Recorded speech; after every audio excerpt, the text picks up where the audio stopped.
Hola a todos. Vamos a comenzar el auxiliar 8, donde veremos diagnóstico de regresión e inferencia causal, para lo cual les preparé un resumen para que estemos todos sintonizados más o menos con la materia. Ya. Ustedes vieron hace unas semanas lo que eran los supuestos. Hoy se me quedó pegado. Lo vuelvo. Lo que eran los supuestos OLS. ¿Se acuerdan más o menos cómo eran? Como que los vieron hace, no sé hace cuánto los vieron, 1 o 2 semanas. Pero bueno, si no se acuerdan, aquí lo vamos a repasar. Esto es importante sobre todo para diagnosticar qué tan bueno es nuestro modelo. Primero, tenemos la linealidad de los parámetros. Esto significa que todos nuestros parámetros beta, en este caso, tienen que ser lineales. O sea, yo puedo tener, da lo mismo lo que pase con los x, como que estos pueden ser un logaritmo, una potencia de 8, un exponencial, lo que sea. Pero mientras no toquemos los beta, está todo bien. Pero en cambio, si nosotros queremos hacer un modelo que tiene una raíz de beta, una exponencial de beta, ahí no. Ahí no estamos cumpliendo el supuesto necesario. Ya. También tenemos otro supuesto que tiene que ver con la no dependencia lineal. ¿Qué nos dice esto? Que el x traspuesto x, con x siendo un vector de todas mis variables, como x1, x2, hasta xn, este es mi x, porque tiene que ser invertible, o sea que yo puedo hacer esto, la inversa, ¿cierto? Uy, bueno, ahí va una rayita. O sea, si tenemos todas estas variables, x1 y xk, aquí le puse n, pero deberían ser lo mismo, estas tienen que ser linealmente independientes, o sea, ningún xi que yo tenga puede ser explicado al 100% por el x menos i. No sé si están familiarizados con esa notación, pero esto significa que son mis x1, yo paso por el x i menos 1, sin tocar el i. Como que todos los que no son i no me pueden explicar completamente mi xi de manera lineal. ¿Ya? ¿Y por qué? Porque nuestra beta OLS se define como el x traspuesto x, la inversa de eso, por el x traspuesto y. ¿Ya? Esto es necesario para construir nuestro estimador de mínimos cuadrados ordinario. ¿Todo bien hasta ahí? ¿Hasta lo que llevo? Sí. Bacán. También hay otro supuesto que tiene que ver con las muestras aleatorias, es decir, que necesitamos alta variabilidad en nuestros datos. Esto tiene que ver para que nuestra muestra sea representativa. Esto es muy importante porque nosotros vamos a querer evitar sesgo de todo tipo, como lo vamos a ver después. Representativa de nuestra población de interés.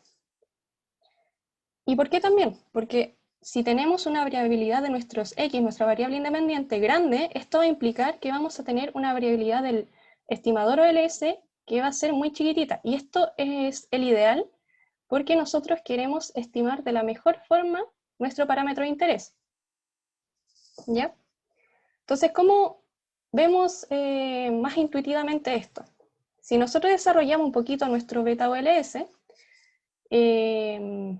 desarrollamos esta expresión de acá, ¿y cómo la desarrollamos? Reemplazamos el i por lo que vale nuestro modelo, que es el beta x más epsilon. No detallé el cálculo, pero va a quedar esta expresión de aquí.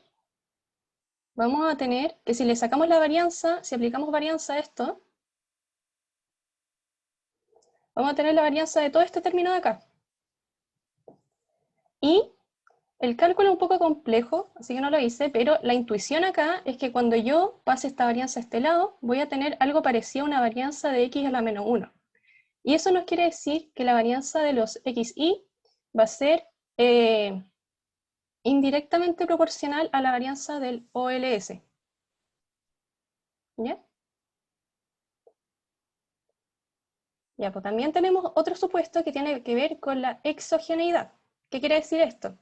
Que nuestra correlación o covarianza de los x con los residuos, es decir, lo que yo no estoy observando, tiene que ser 0. Y esto viene de que yo quiero una independencia entre los xi, lo observado, con lo que no estoy observando. A eso viene la exogeneidad, como que no depende de otra cosa mis XY. Y finalmente está el supuesto de la homoscedasticidad, que me dice que los errores aleatorios o residuos tienen que tener una varianza constante, que el var de epsilon tiene que ser constante. ¿Ya? ¿Y qué es lo bacán de estos supuestos?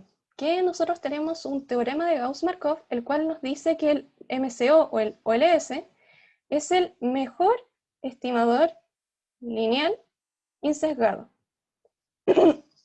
O sea que de todos los estimadores lineales insesgados que nosotros tengamos, si se cumplen los 5 supuestos de arriba, vamos a tener que OLS es MELI. ¿MELI por qué? Mejor estimador lineal insesgado. ¿Ya? ¿Todo bien? ¿Se va entendiendo? Hasta el momento han sido puras definiciones, teoremas, cosas que nos van a servir después. Ya. Y si bien los supuestos 1 y 2, el que nos hablaba de, primero, linealidad de los parámetros y el otro que el x transpuesto x era invertible, son necesarios para la construcción del MCO, o sea, tienen que estar siempre, no siempre se cumple el resto, por ejemplo, el de exogeneidad, el de homoscedasticidad. Entonces, por lo tanto, es necesario identificar qué problemas nos puede traer esta situación, porque ya vamos a tener que no va a ser MELI, pero aún así podría funcionar bien, mal, como que cada uno va a depender de los problemas que tenga. Como que es un poco difícil explicarlo ahora, pero puede que no se cumpla el MELI y aún así me funcione bien, pero tengo que identificar qué problemas me trae que no se cumpla el MELI. ¿Ya? Por lo tanto, tenemos que hacer un diagnóstico del modelo, es decir, estudiar qué tan bueno es mi modelo. ¿Ok? Y aquí detallamos los problemas que pueden ocurrir en el MCO. Primero, la heteroscedasticidad. Recordemos que nosotros teníamos un supuesto de homoscedasticidad, que era el supuesto 5, que nos decía que la varianza de los errores o residuos tenía que ser constante, pero en este caso no va a ser así. Variable. Acá tenemos una figura que lo ilustra mucho mejor. Como que si tenemos heteroscedasticidad, vamos a tener, ya, la varianza puede ser constante en un principio, pero después como que, se vuelve gigante. ¿Ya? No va a ser constante en todo este eje. En cambio, cuando tenemos homoscedasticidad es más o menos la misma en todo el gráfico. Esa es una manera visual de verlo y que lo vamos a repasar en un problema. Otro problema que tenemos tiene que ver con la multicolinealidad. ¿Qué es esto? Cuando existe una correlación importante entre variables independientes.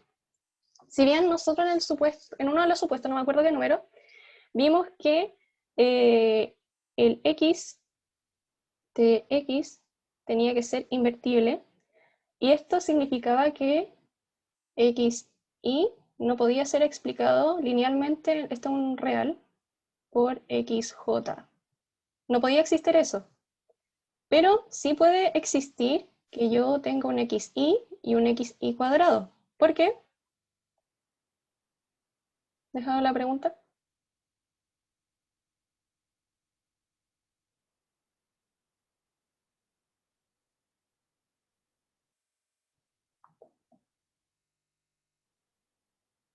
Es porque esta relación no es lineal. Como que yo puedo hacer transformaciones no lineales de mi xy y aún así no va a violar el supuesto. ¿Ya? Y yo siéntose libres como de preguntar, no, yo puedo parar en cualquier momento. Pero bueno, igual esto es más visible con los ejemplos también. Y ya, ¿y qué significa nuestra heterogeneidad y los problemas que podemos tener de multicolinealidad? Estos provocan mayores errores para nuestras estimaciones de los beta cuadrados, o sea, no beta cuadrado, beta k, y más dificultad para encontrar los beta k significativos. O sea, vamos a tener peores estimaciones en OLS en general, así que hay que tener mucho cuidado cuando pasan problemas de multicolinealidad y heterogeneidad, ¿ok? Ya. También tenemos problemas cuando no se cumple el supuesto 4 de exogeneidad, o sea, que mis X se están correlacionando con mis residuos. Como que yo tengo X que están covariando con cosas que yo no estoy considerando, que son los épsilon. Y eso es un problema porque yo no puedo observar lo que hay acá. Como que hay variables que me están afectando esto, o sea, hay variables aquí que al final me van a afectar mis XY. Entonces es un problema también. ¿Y cuándo ocurre estos problemas de endogeneidad?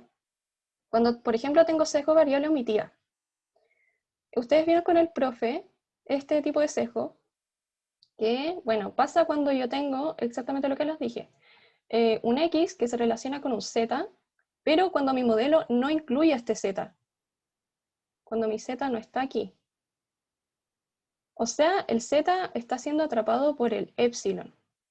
Como que aquí está, porque yo en el epsilon tengo todo lo no observado.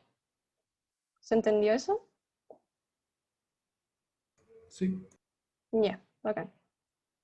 Y también puedo tener problemas de endogeneidad cuando tengo errores de medición. Por ejemplo, una encuesta puede tener preguntas que inducen al sesgo. Por ejemplo, que vayan un encuestador que quiere tener como cierto tipo de respuesta y como que induce que las personas contesten de cierta manera. Yo, por ejemplo, había pensado en este tipo de preguntas. ¿Cuál es tu cantante favorito y por qué es Chayanne? Como que al tiro te va diciendo como, contéstame Chayanne.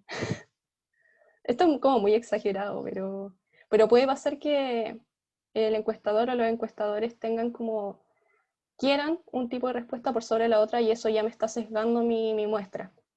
Así que ahí también podemos tener errores de o sea, endogeneidad. Ya, ya. ¿Hay dudas sobre lo que pasé en general? Porque ahora vamos a ir al tema de diferencia causal. ¿Algo? ¿Alguien? O sea que siempre que hay una dependencia entre las variables y el sesgo hay endogeneidad. Sí, siempre O que tú sea, tienes, entre las variables y el epsilon.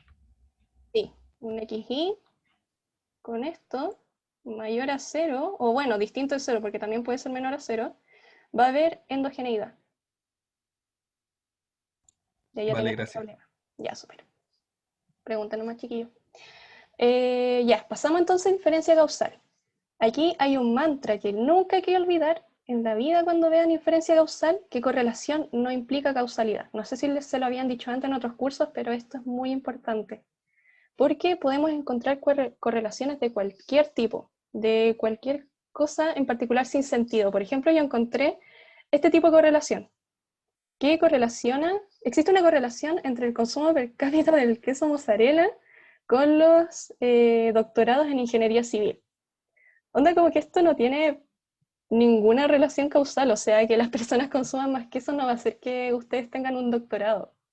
Ni al revés, ustedes no van a tener un doctorado para que las personas consuman más queso. Entonces, como que hay que tener mucho cuidado con esas cosas, ¿ya? También encontré uno como de las películas que aparecía Nicolas Cage y la cantidad de personas, no sé, que se ahogaban. Como que la correlación era demasiado directa y demasiado rara, para que tengan cuidado Maldito con... Nicolas Cage. Sí, está en todas partes, están las correlaciones.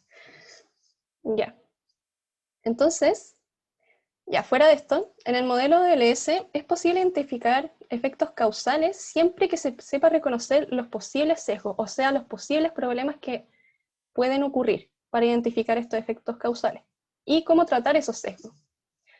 Entonces, por ejemplo, aquí vamos a volver a el problema de endogeneidad, porque aquí aparece de nuevo el sesgo de variable omitida, que esto nos dificulta nuestra inferencia causal, o sea, el efecto que nosotros queremos encontrar para definir una causalidad entre un factor respecto a otro.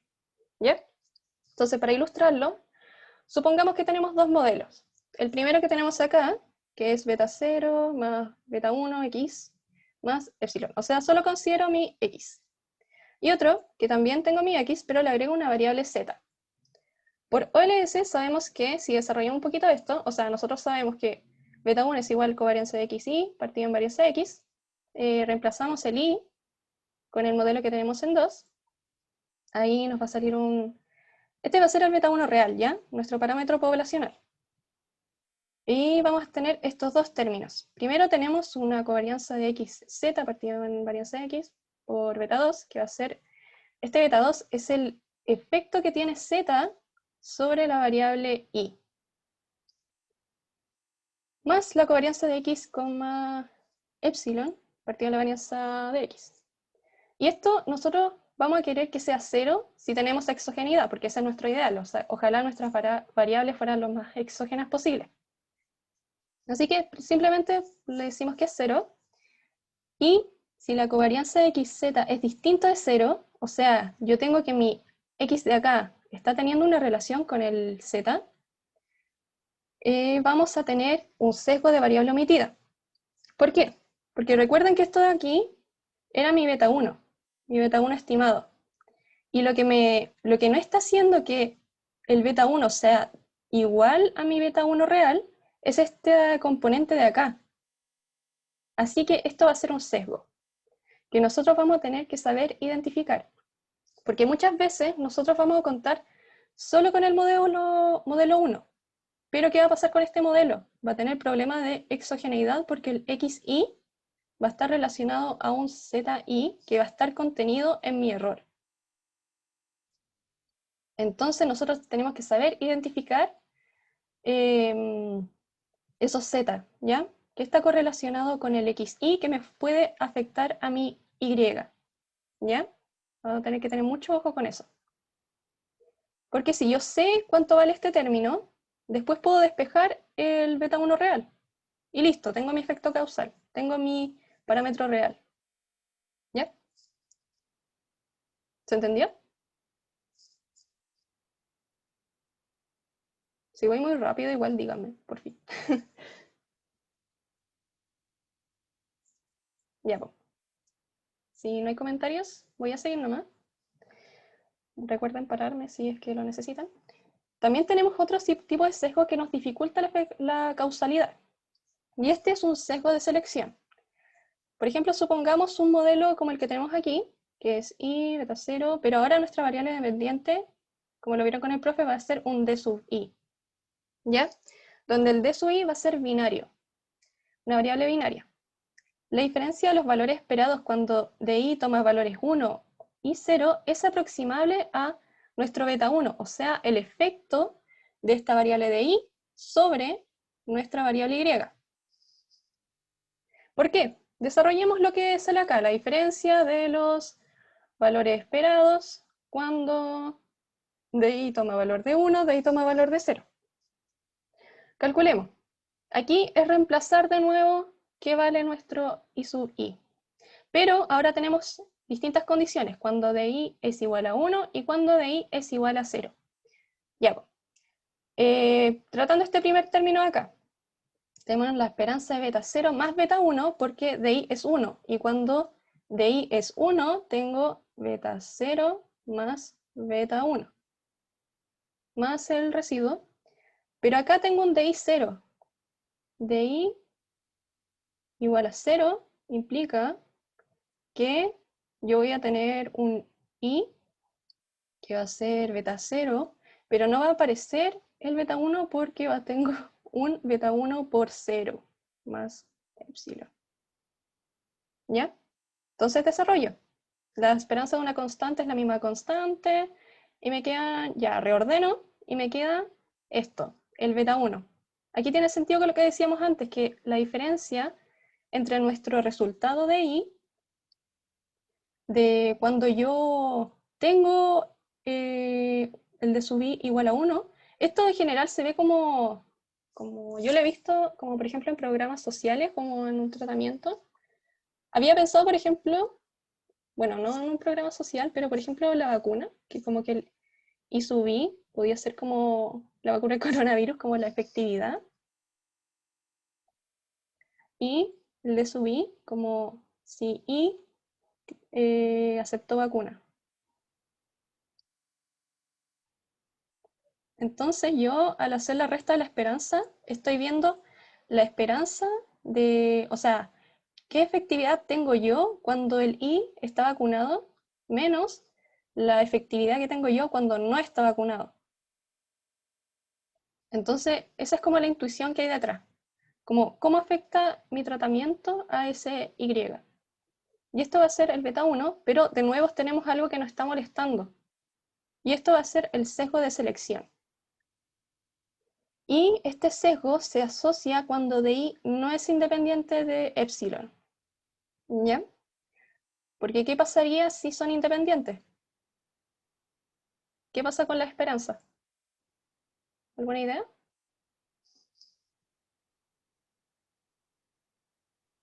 ¿Serían iguales ¿Qué cosas serían iguales? a esas dos esperanzas? Porque no aportaría información el DI, ¿o no? Sí, exacto, eso mismo. Como que al final esto sería igual a mi esperanza del E sub I, dado que el de I es 0. Y esto al final es igual a la esperanza si yo solo tuviera el epsilon. Entonces, no hay sesgo de selección. Entonces, va a campo. La situación ideal. Ya, pues. Si no hay más dudas con el resumen, pasamos al tiro al auxiliar. ¿Quedaron dudas?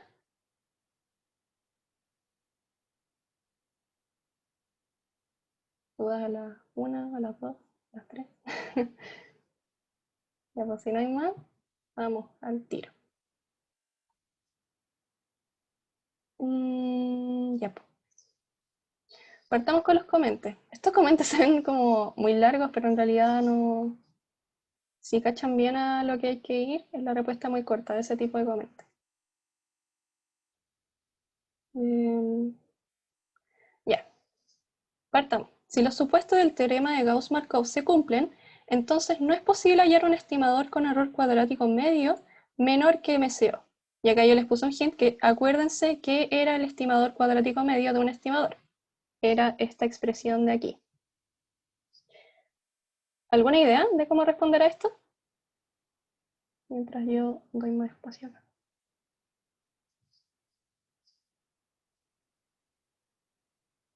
Primero, ¿qué significaba que se cumpliera el teorema de Gauss-Markov?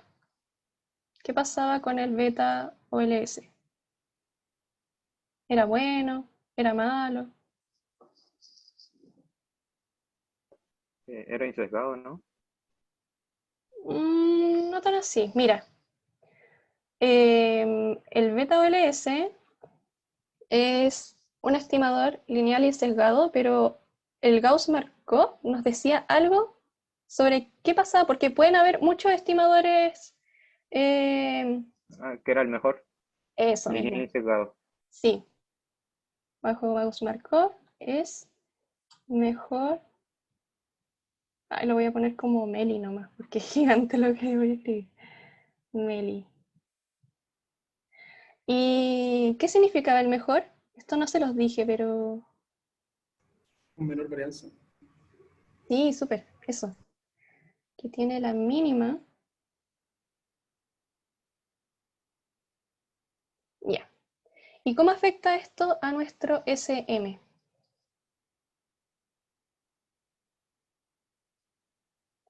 Vamos a poner acá, para que sea un poquito más visual.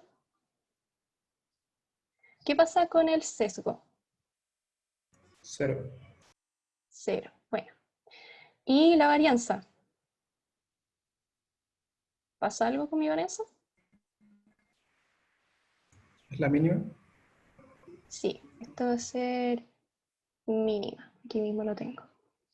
Ya, pues.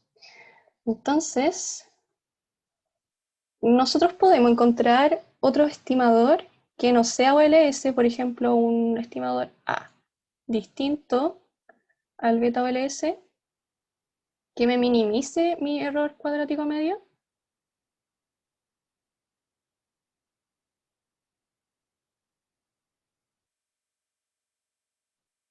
¿Ustedes qué creen?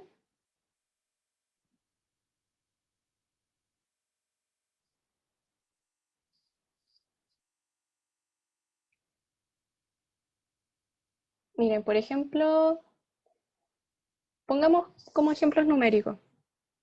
Volvamos al SM del beta OLS Y digamos que su varianza va a ser, no sé, 5, la menor que puedo encontrar. Pero tenemos que el SM de A ya puede que sea sesgado, pero el sesgo va a ser, no sé, de 0,03 y la varianza va a ser de 2. ¿Acaso, ya, y supongamos que el beta OLS y el A predicen un parámetro B? Como que este es menor, ¿cierto? Sí. Entonces, como que estoy mezclando peras con manzanas cuando estoy... Ay, no puedo abrir esto. Cuando estoy diciendo que si no tengo el beta OLS que cumpla o sea, el teorema de Gauss-Markov, no es posible hallar un estimador con error cuadrático menor que el MCO, po. O sea, yo puedo encontrar un estimador al A, en este caso, que sea menor. Entonces, como que al final, eh, teorema de Gauss-Markov no me minimiza el SM. ¿Ya? ¿Se entendió? Pero en ese caso, el alfa gorrito, la varianza es 2, po, ¿o no? Ah, sí. En el ejemplo. Entonces, no se puede cumplir que el anterior sea la mínima varianza. Ya, pero es que este es insesgado. O sea, es sesgado, digo. Ah, ya, vale. ¿Ya?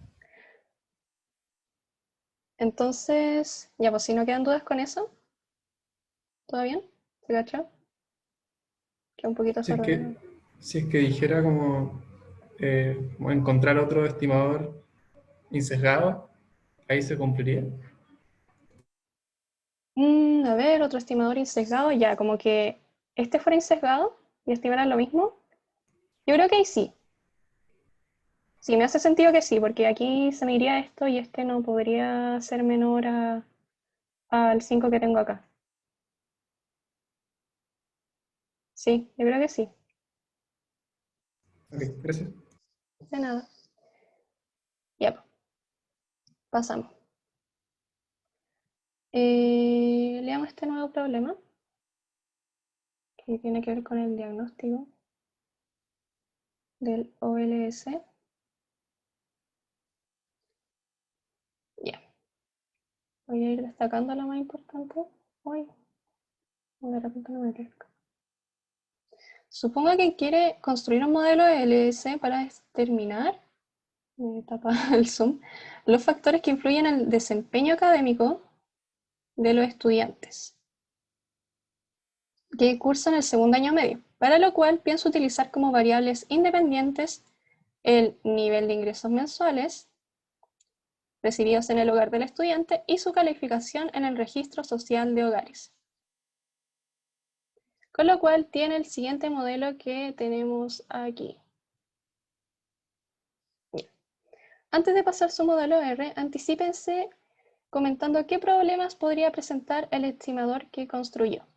Hint, investigue cómo se determina el registro social de hogares de un hogar. ¿Ustedes saben cómo se determina o qué factores toma el registro social de hogares para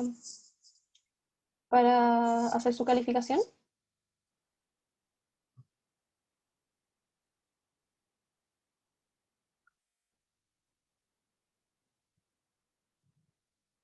¿Cacha más o menos?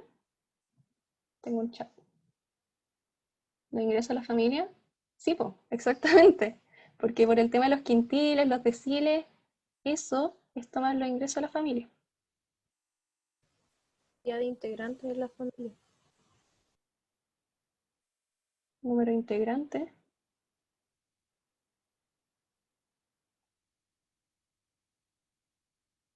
¿Qué más? Nivel educacional. Ay, nivel educacional. ¿Ya? ¿Otra idea? bienes que tenga la familia, casas, autos. Los bienes. Ya, súper buena la idea y son súper correctas.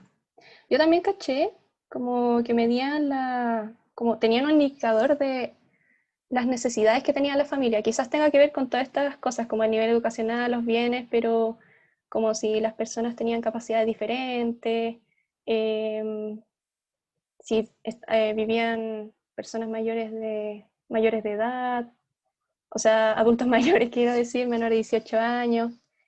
Entonces, como necesidades como inherentes a la familia, podría ser. Ya, entonces tenemos un problema. Estamos tomando los ingresos 2 veces, porque ya tenemos los ingresos acá. ¿Eso qué problema nos traía?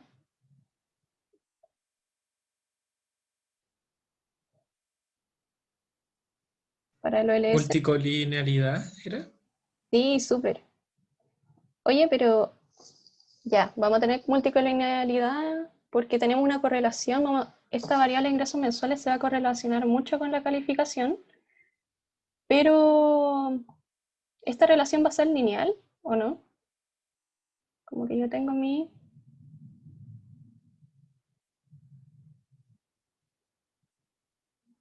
Depende del modelo que ocupen ellos.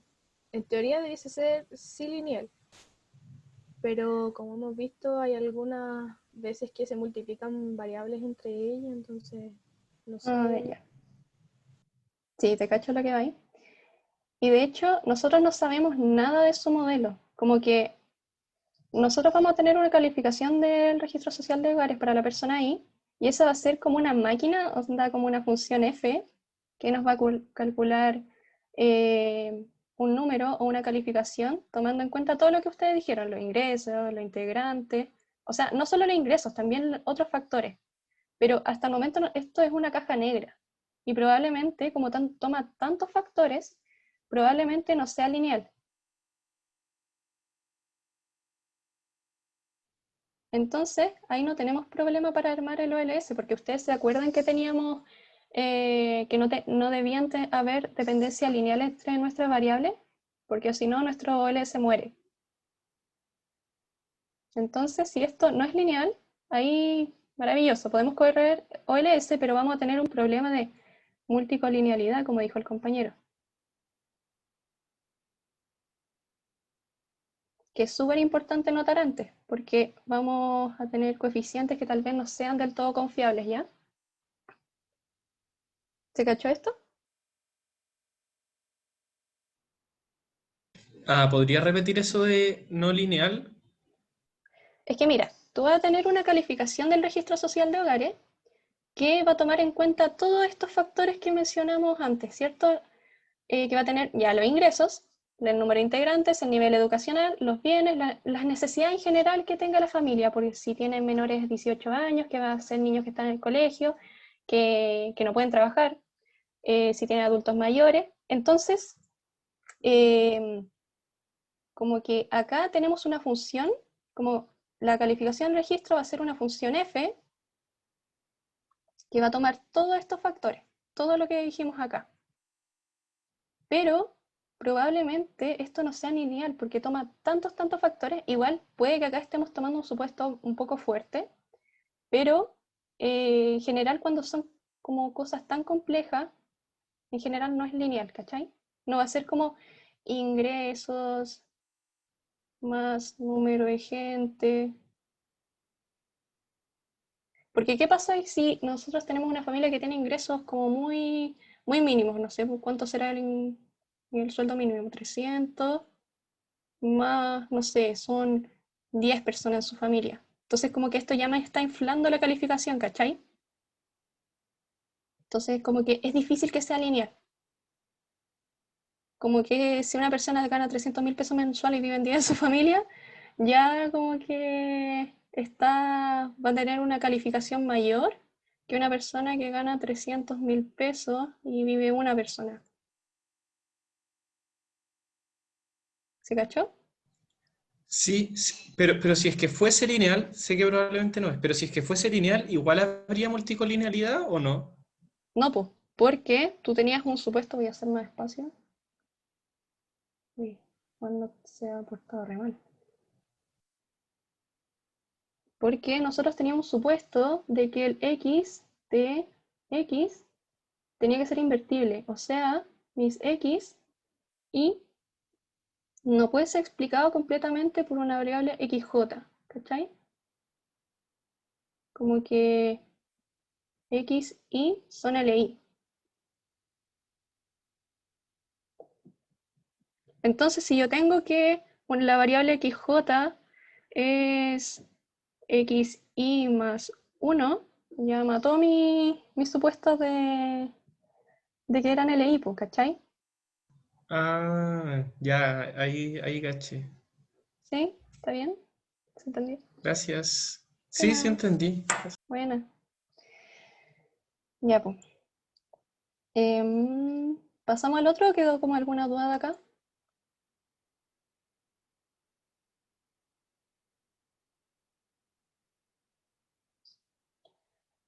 Ya pues pasemos. Tenemos otro problema. Para su práctica lo contratan desde un centro de salud para que construya un modelo causal que explique el efecto, voy a ir destacando, explique el efecto del consumo frecuente de alcohol en los jóvenes sobre el estado de salud que tienen cuando superan los 40 años. Salud. Así que se construye el siguiente modelo que me va a tomar la salud que tiene una persona ahí cuando su consumo de cigarrillos de esa misma persona cuando era joven. Como qué efecto existe dependiendo, o sea, en la salud de la persona, si es que ésta tiene un alto consumo, bajo consumo, eso queremos ver, ¿ya? Y aquí nos explican, donde salud 40 es un indicador de la salud de la persona y cuando ésta cumple 40 años, el cual toma valores en el rango 1 a 10, donde 1 representa un estado de salud precario, no como un estado de salud muy malo, y 10 significa un estado de salud perfecto. Ya, al correr su modelo, tiene que este efecto del consumo de cigarrillos sobre la salud es de beta 1 menos 9,5. Su tutora, una enfermera experimentada, dice estar de acuerdo con tener un efecto negativo asociado al consumo. O sea que si a la medida que uno consume, tiene un mayor consumo de cigarrillos, es probable que peor sea su salud a los 40 años. Pero le parece exagerada la magnitud. Le parece que este 9,5 es demasiado grande. Entonces usted piensa que su coeficiente, el beta 1, puede estar sesgado. En ese sentido, comente qué está pasando exactamente con su modelo y cómo mejorar el coeficiente asociado. ¿Alguna idea de cómo atacar esto?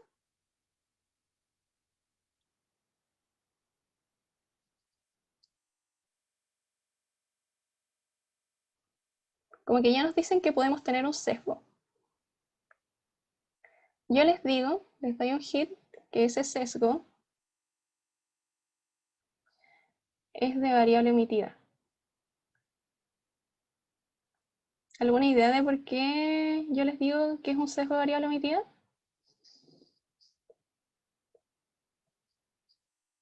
¿Qué estaría omitiendo yo acá?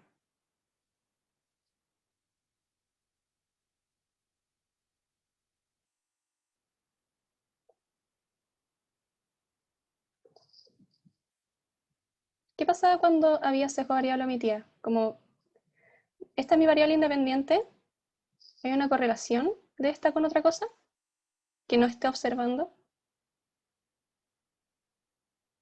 Si es sesgo de variable omitida, sí. Pero ahora yo les pregunto a ustedes, ¿qué se puede correlacionar con el consumo de cigarrillo así como lo que ustedes, cualquier idea, así como si una persona consume más cigarrillo, como, ¿qué características va a tener esa persona? O, no sé. Por ejemplo, yo había pensado en si la persona era ansiosa o tenía como alguna susceptibilidad a tener algún tipo de vicio. Pero igual quiero invitarle a usted a que piense más o menos si existe algún otro factor que se relaciona al consumo de cigarrillos. pueden tomar supuestos súper fuertes. Igual decir que los fumadores más ansiosos consumen más, como que es un poco fuerte.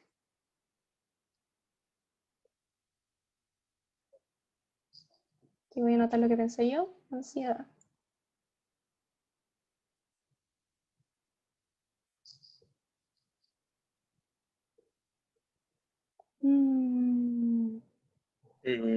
Podría ser también que muchas de las personas que consumen, o sea, cigarro, también consumen alcohol y eso puede deteriorar la salud también. Sí, súper bien.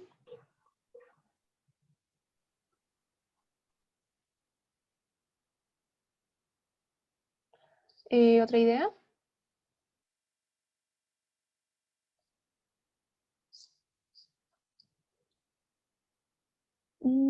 Ya, pues. Si no hay más ideas, dejémosla ahí. Sí, igual es un poco difícil como pensar en esas cosas. Pero igual hay que hacer el ejercicio porque pueden pasar estos problemas, por ejemplo, que estamos en una práctica y nos sale un coeficiente demasiado gigante. Ya, pues. Nosotros en nuestro modelo tenemos, lo voy a tomar con las mismas variables, que era el salud 40 y beta 0 más beta 1 le voy a poner cons nomás, ¿sí? Más un epsilon i. Y el compañero nos dijo que el consumo de alcohol podía tener cierta correlación con el consumo de cigarrillos y que también puede afectar negativamente a la salud que se tenga a los 40 años, lo que es una idea súper válida. Entonces agreguémoslos a otro modelo, que vamos a tener, ay, me faltó el beta. 2 cons al más un sub i, que va a ser otro residuo. Ya. Entonces, cuando nosotros, si estamos en no, sumamos que estamos en el segundo modelo, vamos a tener que el beta 1, me voy a saltar el desarrollo, pero es lo mismo que está en el resumen, nuestro beta 1 estimado va a ser nuestra beta 1 real más el beta 2 asociado al consumo de alcohol, y nosotros que sabemos que va a haber una covarianza positiva entre el cons sí y el cons al de alcohol partido a la varianza del cons sí, ¿cierto? Eso es lo que vimos en el resumen, que era cuando uno desarrollaba un poquito más el beta 1 de OLS, la estimación. ¿Ya? Entonces, esto va a ser lo que nos está exagerando nuestro coeficiente, que es precisamente nuestro sesgo de var omitido. ¿Sí? ¿Y qué va a pasar? Pensemos un poquito en cómo, o sea, expliquemos un poco más qué va a pasar hoy, se me fue esto, con este sesgo. Nuestro beta 2, ¿qué signo va a tener? Recuerden que el beta 2 es el consumo de alcohol sobre la salud. ¿Cómo afecta el consumo de alcohol sobre la salud? Va a ser Negativamente. negativo, menor a 0. Y ahora, la covarianza entre el consumo de cigarrillo y el consumo de alcohol, ¿cómo va a ser? Si una sube, ¿qué va a pasar con la otra?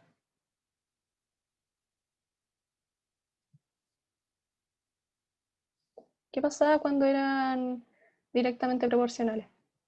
Esto era mayor a 0, menor a 0. Si Mayor a una cero. sube, la otra sube también, ¿o no? Sí, pues. Sí. Entonces es mayor a 0, menor a 0. La covarianza debe ser mayor a 0. Sí, súper. Mayor a 0. Y nosotros sabemos, o sea, nuestra enfermera nos dice que tenemos razón al decir que el beta 1 es menor a 0 porque un consumo de cigarrillos también va a afectar a la salud. Entonces, nosotros vamos a tener nuestro beta 1 con un beta 1, que esto va a ser menor a 0 más un beta 2 por la bueno, no lo voy a anotar de nuevo porque ¿para qué? La var del sig. Entonces nosotros tenemos que esto es menor a 0 y esto mayor a 0. Entonces vamos a darnos cuenta que todo esto de acá va a ser menor a 0. Entonces, si nosotros, por ejemplo, el coeficiente real fuera un, no sé, estoy inventando, menos 3, y acá tengo un menos 5,5, eso me va a como exagerar un poquito el coeficiente que yo tengo aquí, el real. Y esto precisamente nos va a dar el 7, 8. Ay, no, sube mal.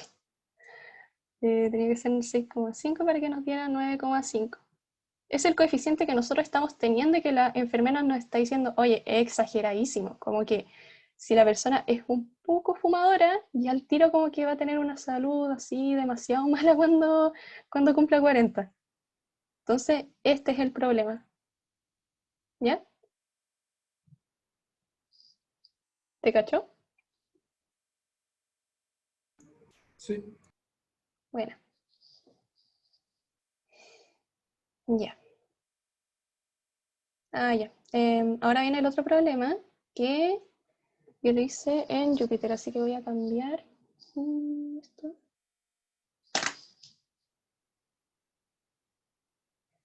Pucha, igual estoy cachando que estamos más o menos en la hora, como que a las 3:30, así que vamos a ir viendo si alcanzamos. Me esperan un poquito que voy a abrir el Jupyter. Caro, Sí, dime. que, bueno, es que no me acuerdo muy bien, por eso lo pregunto, pero ¿han subido una especie de guía de Jupyter? Como guía de cómo usar Jupyter. O ejemplo o cosas así? Mira, si quieren yo misma ahora como que les puedo mostrar cómo abro mi Jupyter y todo eso. No sé si quieren, porque no sé si han subido, yo creo que sí, pero como para aprovechar que estamos acá, Ah, bueno. no sé, como para que cache más o menos. Voy a Dale. compartir pantalla completa. Se ve como, no sé, pues si yo me voy acá, se ve mi curso. Sí. Ya. Bueno, si ustedes tienen instalado Jupyter, yo lo hago así. Busco Jupyter Notebook, ahí me abre una ventana de comandos. Me lo ejecuta. Y aquí van a estar como todas mis carpetas que tengo en mi computador. Me voy a documentos, porque aquí tengo mis cosas de la U. 7, auxiliar estadística, auxiliar 8. Este, ni siquiera le puse títulos, qué vergüenza. Ya. Acá, pucha, yo no puse el enunciado, pero igual lo voy a ir viendo. Que es auxiliar 8.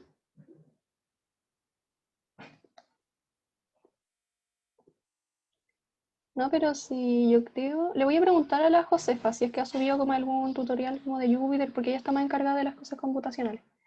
Ya, parte 2, diagnóstico de LS. Nos dicen, la ecuación de Mainzer busca explicar el retorno a la educación, es decir, cuánto más rentable es cada año adicional del estudio. Y esta ecuación se usa y se define tradicionalmente como el logaritmo natural del ingreso por hora, ya por los coeficientes que me considera la escolaridad, la experiencia potencial, vamos a definir después qué es la experiencia potencial, más una experiencia potencial al cuadrado, donde la experiencia potencial, bueno, la experiencia potencial del individuo ahí, y a partir de la ecuación de Mainzer, tenemos que hacer distintas cosas, como ver si tenemos estereoelasticidad, multicolinealidad, endogeneidad, los problemas que pueden ocurrir siempre. Pero yo quiero que noten desde ya que tenemos una experiencia potencial de I y una experiencia potencial de I, la misma variable al cuadrado. Esto como que ya nos da indicios de posibles problemas. ¿Qué problema?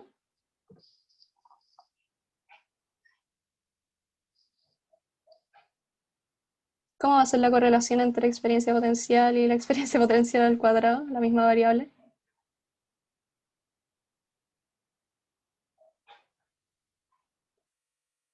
Positiva. Como que vamos a tener un problema, ya anticipamos que vamos a tener una multicolinealidad quizás muy grande, por tener estas dos variables dos veces, solo que una al cuadrado de la otra. ¿Ya? Y ya, pues, vayamos a ver los datos. ¿Se ve bien? No sé cómo puedo Sí. agrandarla. Sí. ¿O agrando un poquito? Ya, pues cargamos las librerías a utilizar y el set de datos. Acá yo voy a utilizar Stargazer para ver las regresiones, el ggplot para graficar. Esto es para ver un test de heterocedasticidad, que lo vamos a ver después, y una chordplot para ver la correlación entre nuestras variables, que nos va a ser muy útil para ver el problema de la experiencia potencial. Ya, leemos nuestra base. Yo de antes tenía un diccionario de variables, o sea que me dice qué significa cada una. Cada una de las variables que yo me voy a encontrar en la base, vamos a tener sexo, edad o 10, que es cuántas horas trabajó la semana anterior.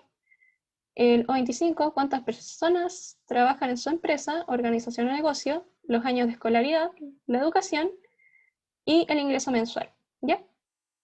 No le presten tanta atención a todas las variables porque vamos a ocupar unas pocas nomás, pero en general cuando trabajen con una base, tengan bien en cuenta qué variables tienen y cómo las van a ocupar, porque no siempre las cosas son como ideales. Ya, pues vamos a ver cómo se ve nuestra base. Y se ve ya, tenemos sexo, edad, las horas que trabajó, cuántas personas trabajan en su empresa, su nivel educacional y su ingreso. Pero cachen que tenemos hartas celdas vacías, lo cual podría ser un problema. Pero no nos ocupemos de ellas al tiro, todavía estamos recién viendo la base. Ya vemos las columnas, nosotros ya las sabíamos de antes, pero siempre pueden haber problemas en la base, que tenga más, que tenga menos. En este caso es ideal, son las mismas. Chequeamos el tipo de cada variable, el sexo un carácter está bien, la edad un número, el O10 está mal, porque esto me indicaba las horas de trabajo la semana anterior, y es un carácter, nosotros queremos que sea un número. Lo mismo con O25, la escolaridad está bien, la educación bien, mi trabajo está bien. Entonces los pasamos a numérica estas variables, las que tenemos problemas. ¿Ya? Quiero ir un poquito rápido en esto porque es como muy de programación y después se los voy a subir igual para que puedan verlos con más calma. Igual está todo comentado por si tienen alguna duda. Y en la experiencia potencial tenemos que se define como la edad menos la escolaridad menos los 6 años que pasó la persona antes de entrar a la educación formal, o sea, cuando era un infante, un niño antes de entrar a kinder. ¿Ya? Aquí nos damos cuenta que esta resta nos da números negativos. Entonces vamos a decir que esos números negativos van a ser 0 porque es el caso que nos pasa con las personas jóvenes. Por ejemplo, una persona que tiene 21 años ha trabajado 16 años y menos 6 me queda menos 1. Arreglamos ese error. Aquí calculamos la base del ingreso por hora, que ahí va a ser lo que recibe en el mes partido en las horas que trabajó. El logaritmo, ya, y eso, ahí sacamos los archivos, o sea, los datos vacíos. Esto es como muy cosas de programación, arreglar la base que se vea bonita. Ya. Y ahora vamos a la resolución de la parte 2. Hoy estamos en la hora ya, no sé si... Me quedan 4 minutos. Así que vamos a ver qué tanto avanzamos de esto y si no, el otro problema y no sé si quieren que siga o grabe un video, pero bueno. Notemos que la ecuación de Meiser tiene un término lineal que va a ser la experiencia potencial que vimos acá, la experiencia potencial, pero también tiene uno cuadrático, que fue lo que mencionamos anteriormente. ¿Y por qué? Porque vamos a incluir 2 veces la misma variable. Y eso es por cómo se comporta esta curva, que no es tan lineal como parece, sino como que al principio quizás tenga un comportamiento lineal, pero después se va como uno cuadrático. Es por eso que la ecuación de Meiser considera la experiencia en su término lineal y en su término cuadrático. ¿Ya? Aquí nos preguntan qué pasa si agregamos un término cúbico, o sea, una experiencia potencial al cubo. Como si mejora, si no. Hagamos eso. Aquí yo hice dos regresiones lineales que se hace con el LM escolaridad, experiencia potencial, cuadrado, y al otro le agregué el cubo de la experiencia potencial. ¿Ya? Entonces, Stargazer para ver los resultados, y tengo los siguientes resultados. Aquí está el Mindset original, Mindset con el término cúbico. ¿Ven alguna diferencia? Como importante o quizás no tan importante, pero que hay que echarle un ojo.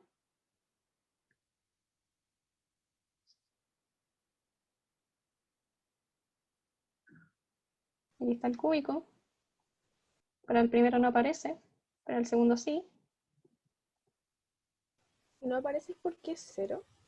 No, no, es que estos, solo lo que está en la columna de 1, son los resultados como del primer modelo. Lo que hace Stargazer es que me junta los resultados de los dos modelos de tal forma que yo pueda compararlos. ¿Ya? Vale. Entonces, nuestro modelo, primer modelo, Mindset original, va a tener este en el beta 1, este en el beta 2, este en el beta 3, pero como no está el cubo de la experiencia potencial, no tengo nada. En cambio, acá sí lo tengo. Entonces voy a tener un beta 3 igual a esto.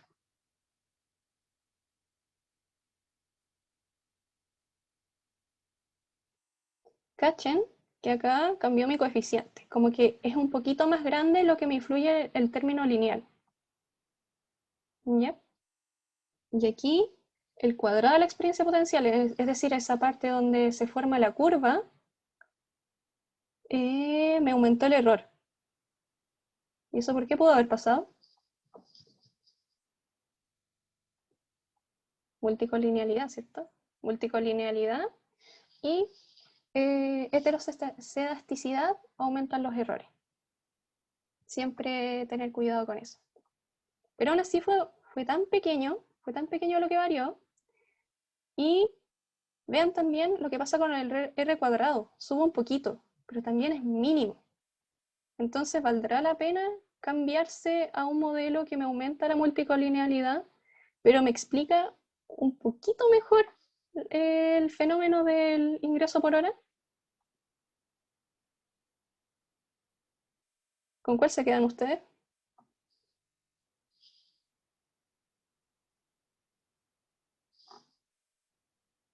Primero. ¿El primero? Sí, pues tiene sentido quedarse con el primero porque nos evitamos el problema de la multicolinealidad, pero otra persona nos puede decir, oye, ya, quizá aumentamos un poquito la multicolinealidad, pero esta no me aumenta tanto los errores, o sea, es como un 0,00 algo, así que me lo aumenta. Entonces, como que en realidad si me cambio por ganar un poco de R cuadrado, estaría bien. Entonces la pregunta es como, depende, como que no es ni uno ni lo otro, pero si nosotros queremos sacarnos de lleno así, agregar más multicolinealidad de la que ya tiene, conviene el primero, como dijo el compañero. Entonces, para las siguientes partes se trabajará con el primero. Pero en realidad como que la inclinación hacia un modelo u otro no es tan marcada. Va a haber casos en que yo le agregar una variable, otro caso, no la ecuación de Mainzer, en que, pucha, quizás ahí sea mucho más evidente qué modelo elegir, ¿ya? Ya. Vamos a ver si el modelo presenta heterocedasticidad, para lo cual graficamos los errores en función de los valores predichos. Entonces, para sacar los valores predichos, o sea, los i estimados, y sub i, nosotros hacemos un predict sobre el modelo de Mainzer. Este es el modelo cuando nosotros corrimos la regresión. Este de acá. ¿Ya? Así nosotros sacamos los valores predichos y sacamos también los residuos. Residuals sobre el modelo. Y graficamos. Graficamos, en el eje X vamos a tener los valores predichos y en el eje Y los residuos. Y con esto podríamos decir que la varianza de los residuos es constante.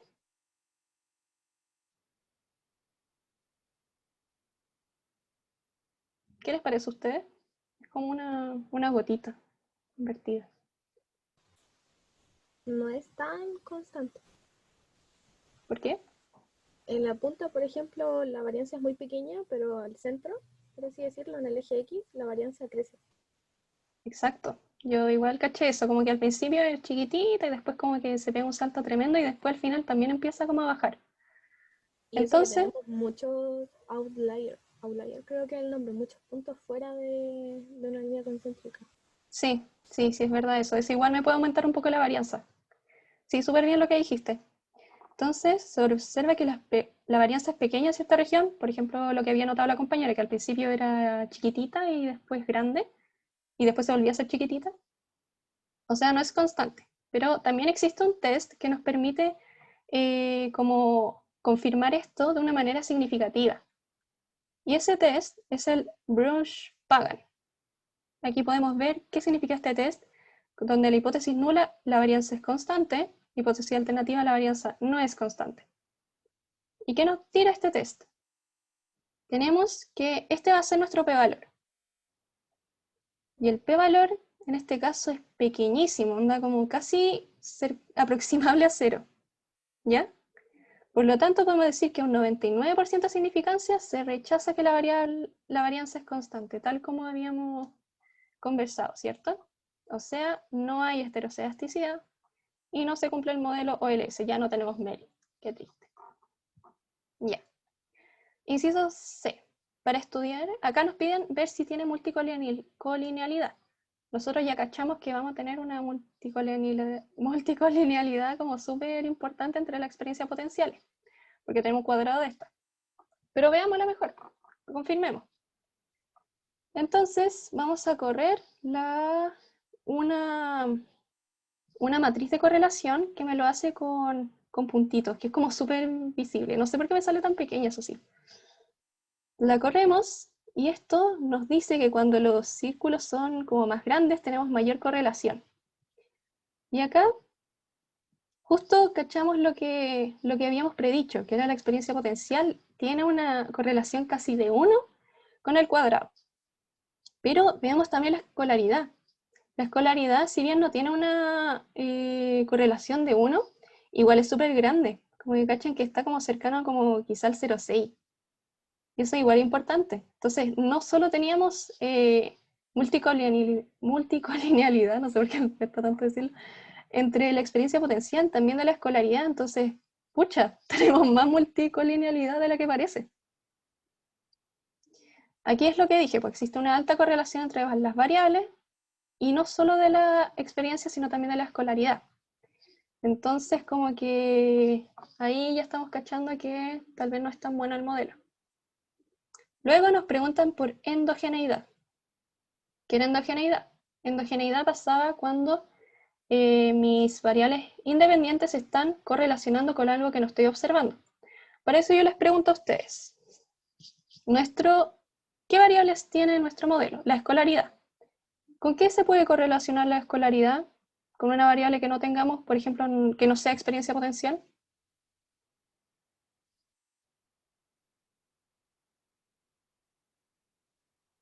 ¿De qué depende que una persona tenga más años de escolaridad que otra, por ejemplo? El ingreso económico Sí, de la pues, familia.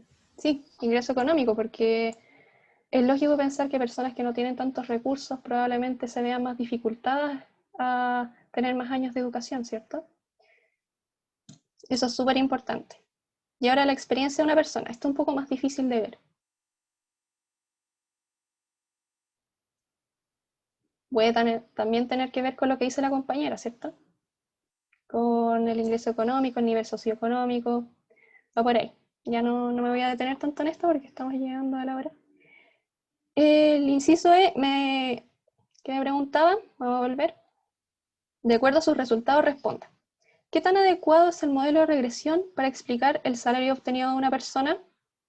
Recuerden que yo quería ver, predecir el ingreso por hora de acuerdo a estas variables, escolaridad, experiencia potencial, pero nosotros cachamos que teníamos multicolinealidad, endogeneidad y heteroscedasticidad.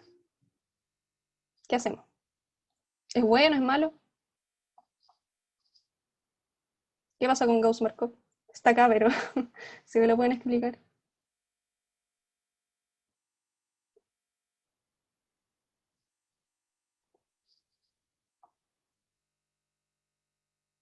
no tenemos el mejor estimador lineal y sesgado. Entonces, puede que este modelo no sea tan adecuado para explicar perfectamente la relación que existe entre los ingresos, la escolaridad y los ingresos que recibe la persona, ¿cierto? ¿Todos de acuerdo con eso? Sí, Buena, buenísimo. Chiquillos, estamos en la hora. Les quiero preguntar, es que queda un ejercicio que es sobre inferencia causal. Yo creo que este ejercicio le va a servir como, no sé si harto, pero le va a servir para la tarea. Entonces, no sé si quieren seguir o se los subo en la pauta, se los grabo, como ustedes prefieran, porque creo que tienen clases después. Yo tengo clases menos, pero igual me quedaría haciéndolo. ¿Podéis grabarlo junto con la pauta, quizás? Ya, pues, ¿están de acuerdo con eso? O si quieren, lo sigo resolviendo y va a quedar en la misma grabación acá, po. Pero sin que sientan como la obligación de que tengan que quedarse, pues si ya estamos en la hora ya. Pero también va a estar en la pauta además de esta grabación, ¿cierto? Sí, si la pauta ya está lista, está de todo, le voy a subir el Jupyter, le voy a subir la pauta en LaTeX. Ah, Sí, perfecto, entonces, perfecto. o sea, a mí por lo menos me parece buena idea eso último que dijiste. A mí igual. Ya. No tengo drama. La pauta no. ¿La pauta nomás? Ya, entonces me salto esto y no le explico como acá, en pauta. Y cualquier duda ustedes me dicen. ¿Eso? Para cachar si entendí bien. O sea, lo de que quedara grabado en esta cosa también. Ah, ya, ya, pues. Ya. Entonces yo. Ay, tengo un chat. Ya, pues. Ya. Lo voy a grabar entonces. Le subo esto y después le subo un video con esta resolución. ¿Ya? ¿Todo bien? Sí, Buenísimo. Ya pues chiquillos, que disfruten mucho sus vacaciones, ojalá ya les haya ayudado este auxiliar. Es primera vez que ocupo como el lápiz a tiempo real, así que perdón si salió muy desordenado. gracias, Y Caro. ya, gracias a ti por Oh, venir. bueno. Tengo una Gracias. pregunta súper chica, disculpa lo Dime tarde. nomás. Que en la vida real, como uno puede encontrar un Meli, porque me lo imagino como súper peludo, como cumplir todos esos supuestos en la realidad, ¿o no? Sí, pues. Sí, es como. Primero tenéis que tener como la mini varianza, tenéis que tener un mejor estimador lineal y sesgado. Entonces, como que es difícil de primera que tu modelo cumpla los supuestos. Como vimos, es súper fácil como, no sé si fácil, pero es muy probable que siempre exista como endogeneidad o problemas de ese tipo. Y eso no se puede testear, es solo pensando como, ya mis variables independientes dependen de otra cosa, como en este caso la escolaridad depende del nivel socioeconómico y quizás de otras cosas más que no estamos viendo. Entonces es difícil en la práctica, tal como dice. Lo ideal es llegar siempre como un estimador que mejor se aproxime, pero eso es difícil. ¿Ya? Muchas gracias. Ya, de nada. Gracias por venir, chiquillos. Que pasen unas lindas vacaciones. Chao, igual. Chao, chao.